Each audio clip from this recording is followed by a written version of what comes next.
14 years ago, Mrs. Patricia Gregory's yacht was wrecked in the South Seas.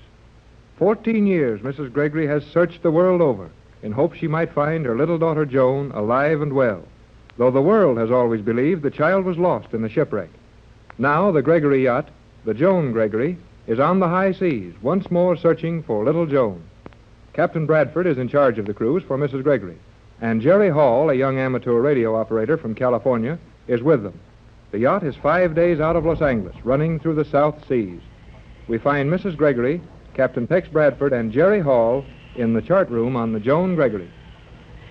Gee, but it's great to be really in the South Seas with you, Mrs. Gregory.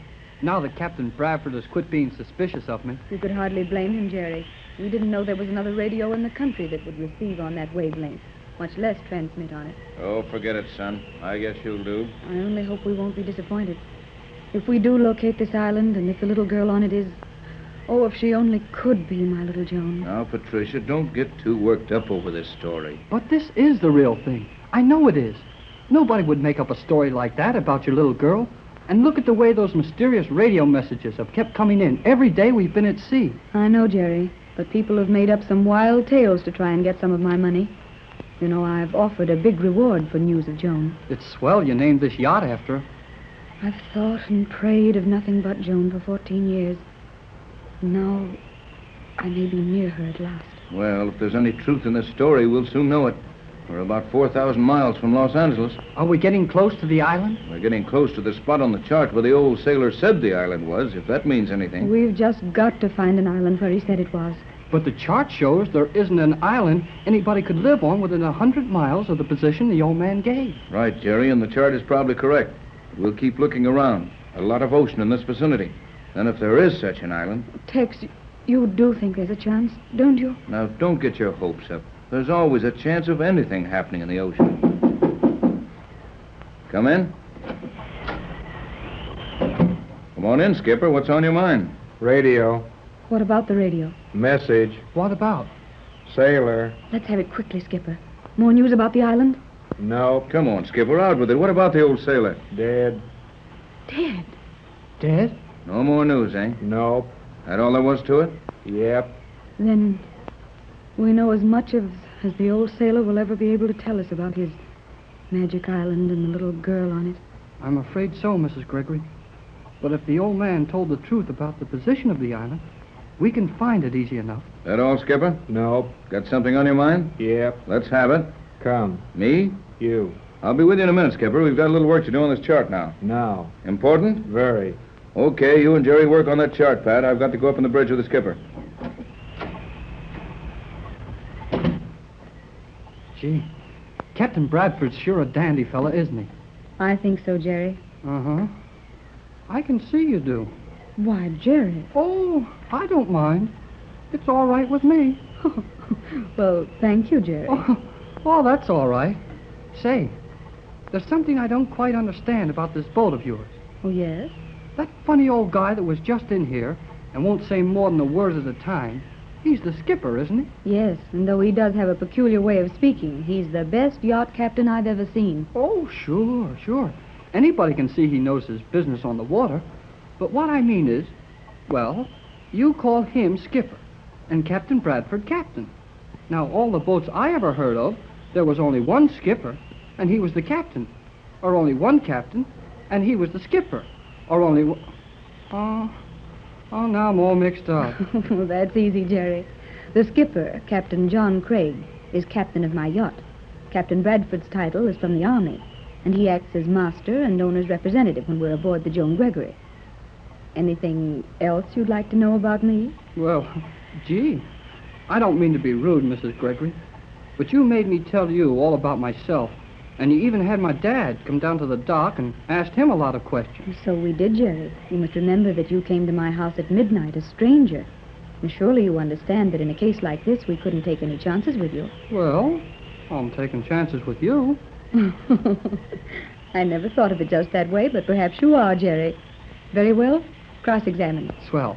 Your house was a funny place, with a front door that took flashlight pictures of a fellow when he opened it. I have a great many valuable things in my home. Well, that part's all right. But how about the shortwave radio in your automobile?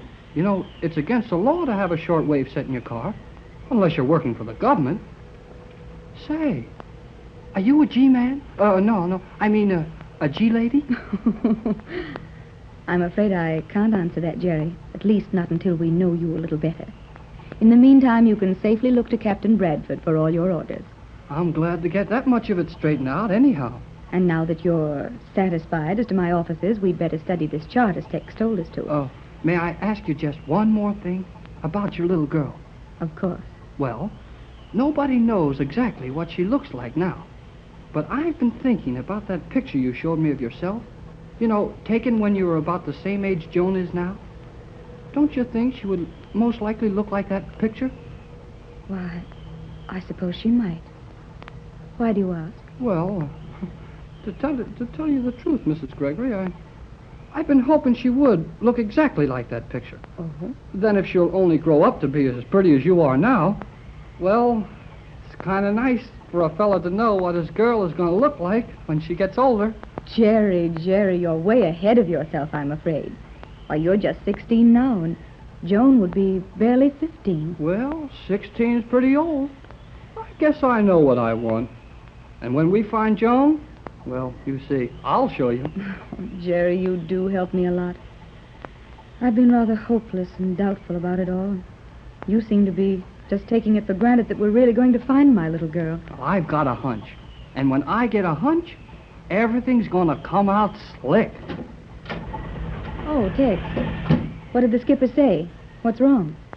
The storm getting worse? Sounded like it when you opened that door. But the boat isn't rolling any more than it was. Well, Tex, what is it?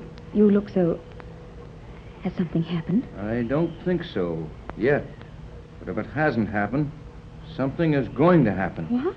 The skipper took me up forward and showed me, well, things I'd never seen before. Is the storm going to be a bad one? Oh, that wouldn't make Tex act like this, Jerry. He's been through a lot of storms. But this is different. This is one storm we can't go through. What? Well, what do you mean, sir? Just what I said, son. And if it doesn't make sense to you, then we're in the same boat. Tell us what it is, Tex. Jerry and I aren't afraid. What's going on? I've been standing up there on the bridge with the skipper for 10 minutes. The bow of this boat has been right up against what I'd call a heavy bank of fog, and there we stay. Is the wind so high we can't make any headway? Did you ever see a bank of fog stand? Stand perfectly still in that kind of a wind? Tex, what are you getting at? A fog bank standing still in a gale. And the boat doesn't make any way? No, you might as well come on deck, both of you. Then you won't think it's just me that's crazy. Come on.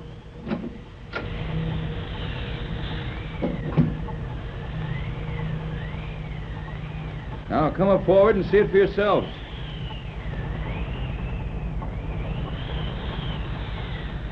Golly whiskers! That's some squall, all right. And we're running right smack into the center of it. I've seen lots of these. Let the skipper make everything fast, and we'll go below and ride it out. You've never seen one of these. We've been right here with the prow of this craft hard against that fog bank for the last half an hour. And the engines are full speed ahead. You mean that fog is holding us here just like a brick wall? Why, that's impossible. I guess if the storm was hard enough, we'd almost stand still. We might, Jerry, but that isn't it. Even if that could be the case, wouldn't this fog move a little? Wouldn't the roll of the boat change? And look around you. Wouldn't the storm be going someplace? Golly gee, you're right, Captain. Look, Mrs. Gregory, the ocean is as smooth as if it had oil on it, everywhere except right in front of us. And the sky is clear. There is something funny about this. What can it mean, Tex? I never heard of anything like this before. It's weird, uncanny. Just the smooth mountain of fog ahead, dead ahead. We're on the edge of a roaring storm, and yet we can't be, for all's clear around us. The motors are nearly tearing the boat to pieces, yet we don't move. What is it, Tex? What is it? Now, don't get excited, Mrs. Gregory. I guess nothing can happen that the skipper and Tex and I can't handle. I'm not exactly afraid. No, nor I, but I'd like it better if we could understand it. Will you let me try something, Captain? I've got an idea. That's one more idea than I've got. Go to it, son. Well, signal the engine room for full speed astern, and let's see what happens. I never heard of a storm that you couldn't run into or out of or around or away from or something. We'll try it, Jerry. Full speed astern it is.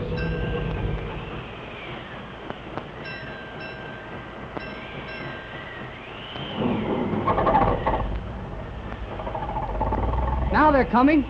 It's pulling hard astern now. But we don't move.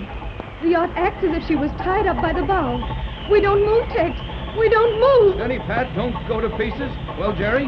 That didn't do any good, did it? I give up. There must be something to do. This can't be real.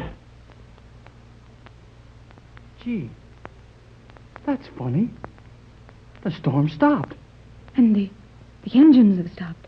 Everything has stopped. Why, there isn't a sound. That fog is standing perfectly still and straight, like a gray cement wall.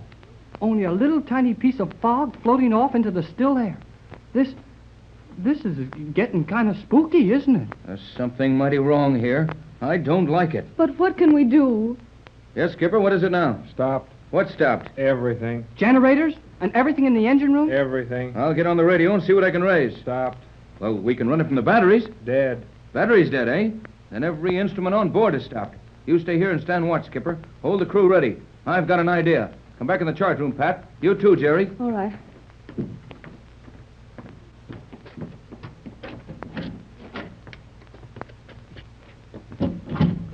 What are you thinking of, Captain Bradford? Look at this chart. Oh, our position doesn't mean anything if the instruments are out of order. But the instruments were all right just as we hit this thing, whatever it is. We haven't moved since. There. Right there is our exact position. Look at it. Oh, I see it now. Look, Jerry, we're there. This is the spot. Then our position is right. The old sailor said, yeah, the ship won't move. That bank of fog. Sure it is. It must be. This is the Magic Island.